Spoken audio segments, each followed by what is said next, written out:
Shreya, you're exploring through your books. What are you doing? I would like to find the books on the history of or prehistory of the world, and I want to take a look inside, and I want to see if there is a section or maybe an entire book devoted to the plane of air.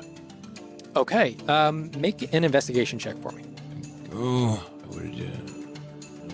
that's a 7. That's a 7. You find a couple of storybooks that take place in the plane of air. You don't find anything more along the factual lines, though. I'd like to open a storybook. Yes, you do. Yes! Okay. Tell us a story. Oh, boy.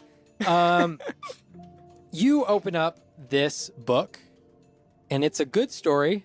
It's the best story Does you've it- ever It heard. is Does it? a great story. Well told. No, you open up this book, and it seems to be like the one that you just happened to grab.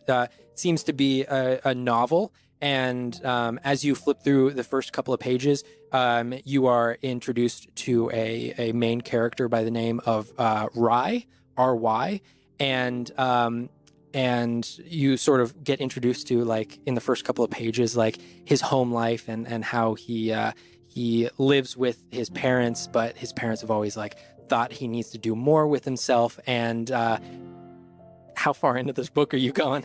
I'm going to actually just skim through the pages for any. Is it illustrated or just text?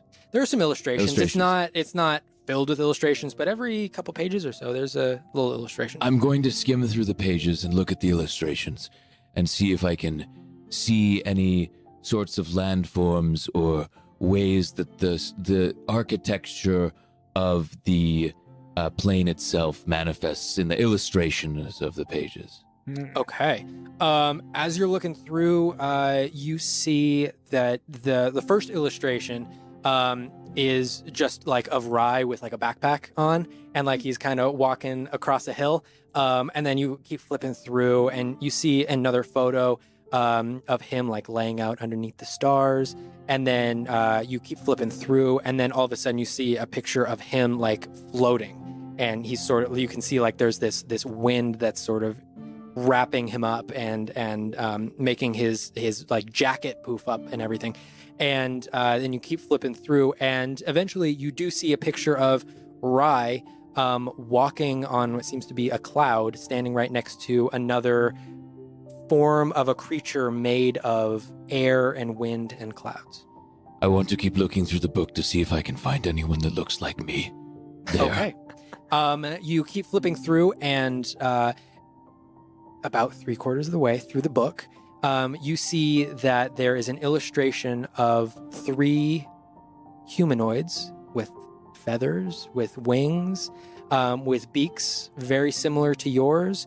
And you can see that they are gliding along the paths of the currents of air in this realm. And you can see Ry standing there once again with his backpack, and this form of air is sort of pointing out towards those humanoid creatures. I'd like to see if I can cross-reference this part of the story and look and see if what they're saying about people who look like me are good or bad. Yeah. Or if they're... Okay.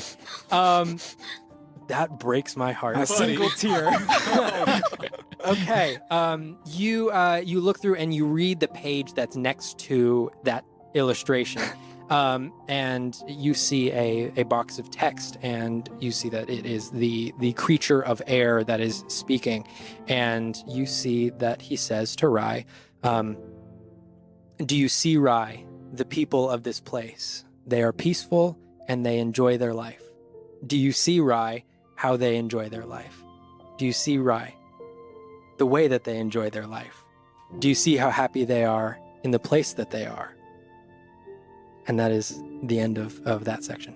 And the book's a little bit shaking, and I look down, and I close the book, and I put it back on the shelf, and I breathe heavily as I hold the crystal to my forehead, and I try to cast myself cast my mind into the place that I was in when I was communing in the temple not much long ago, and I say to myself, if I could only know that peace, if I could only know that joy, if I could only bring that to this place, to the people around me. I must.